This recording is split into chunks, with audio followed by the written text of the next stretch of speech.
Hello, and welcome back to Kim Reads as we continue with Happy Birthday, Felicity. Chapter 5, The Long Dark Night. Felicity gave up. She trudged up the stairs to her bedchamber. She had never felt so miserable in her life. She threw herself down on her bed and wept bitterly. Felicity cried until she shed no more tears. Then she sat by her window watching the rain fall softly, silently, until the sky was dark. She wished with all her heart she had not taken the guitar. She wished she had not left the guitar at Elizabeth's house. Most of all, she wished she had not heard Mr. Cole and the officer talking. The burden of what she heard them say was too heavy for her to bear. She wanted to forget it, but she could not.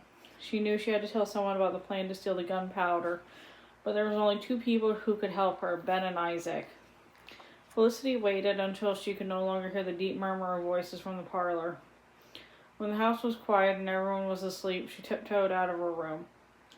Down the stairs she went without making a sound. She hurried out the door across the yard and to Ben's room above the stable. When Felicity got to Ben's door, she found it was closed tight and latched. How could she wake him? If she could call to him, she'd wake up Marcus and the horses. Felicity had an idea. With her finger, she tapped the drumbeat Isaac had taught her. Rat-a-tat-tat, rat-a-tat-tat, rat-a-tat-tat. Once, twice, 3 more times she tapped the beat that meant wake up. It worked. Ben opened the door. "Lissy," he gasped. What is it? What? "Shh," cautioned Felicity. "Listen, it's tonight, Ben.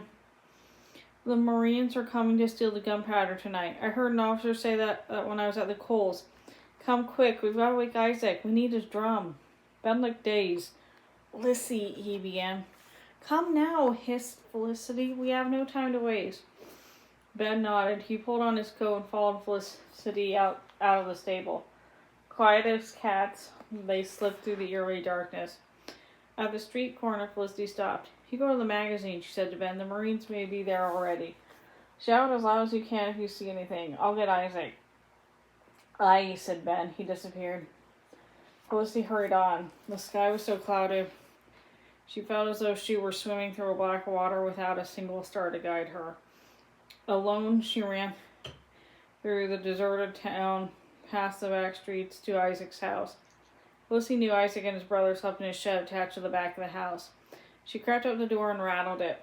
"Isaac," she whispered. "Isaac, wake up." Isaac opened the door a crack. "Felicity," he said. "What's the matter?" "Come with me, you got to," said Felicity. "The Marines are going to steal the gunpowder tonight. Ben is already at the magazine, keeping watch.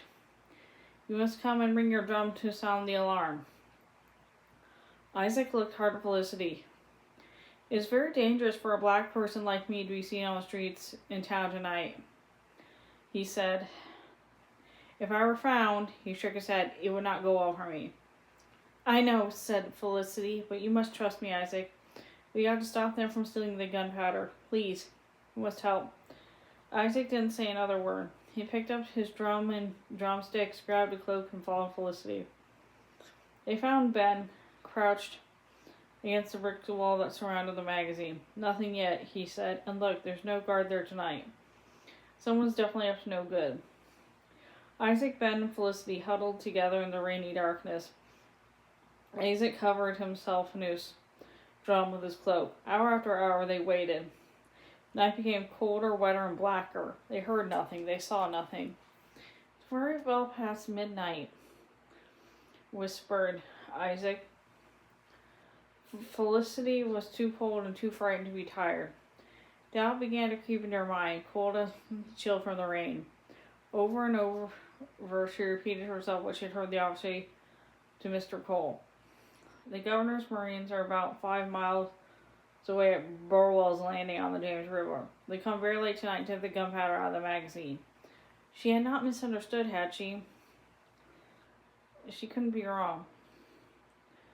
Ben shifted restlessly inside. Isaac knocked his foot the drum. Clunk. Then a moment later, clunk. Felicity tensed. She held her breath. Clunk. There it was again. That was the unmistakable sound of a cart. Clunk. That was the sound of a harness. Felicity heard footsteps. Ben and Isaac looked at her. They heard the sounds too. "Lift me up so I can see." whispered Felicity. She stood on their shoulders and peeked over, saw what was surrounding the magazine. By the light of the lantern, men were loading barrels of gunpowder onto a cart. They worked quickly and quietly, their shoulders hunched against the rain.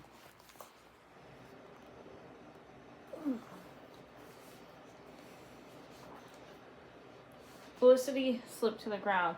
The Marines are in there. They are loading the gunpowder onto a cart. She said, "Beat your drum, Isaac. Beat it as loud as you can." Isaac flung his coat. He pulled the drum strap back over his shoulder and began to pound on the drum with all his might. Brump, brump, bumpity, bump, brump, brump, pump, pumpity, pump, pump. The jumping crashed like thunder. The Marines shouted a surprise. Brump, brump, pumpity, bump, brump, brump, pumpity, pump. The magazine seemed to shake with the force of the drum beats.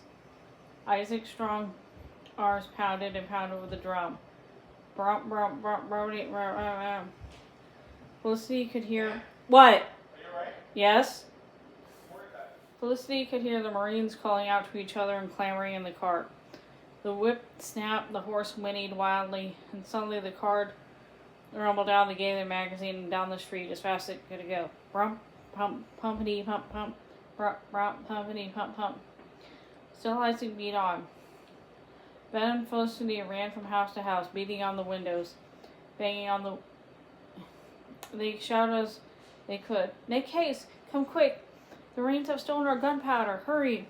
And all while Isaac beat on his drum. Brump, pump, pumpity, pump, pump, brump, brump, pumpity, pump, pump. The windows flew open. People poured out of their houses carrying burning torches. They ran to the magazine, shouting to one another in a wild confusion. In no time, a mob had gathered. Their faces were angry in the fiery torchlight. Their loud voices filled with noise, drowning out the beat of Isaac's drum. "They've stolen our gunpowder," voice after voice cried. "It's gone. The governor will pay for this. This is thievery, villainy. Our gunpowder is gone. The governor's behind this. He must pay." Felicity could feel anger sweep through the crowd of people. Isaac caught her eye and nodded. Then he slipped away to go home. Felicity and Bennett sank out of the circle of torchlight. Felicity was suddenly wary. She was glad when she saw Father's face coming toward her through the blur of the crowd.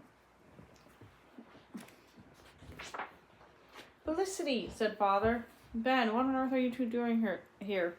"We sounded the alarm, sir," said Ben to Mr. Merriman. "We saw the Marines stealing the gunpowder. We sounded the alarm."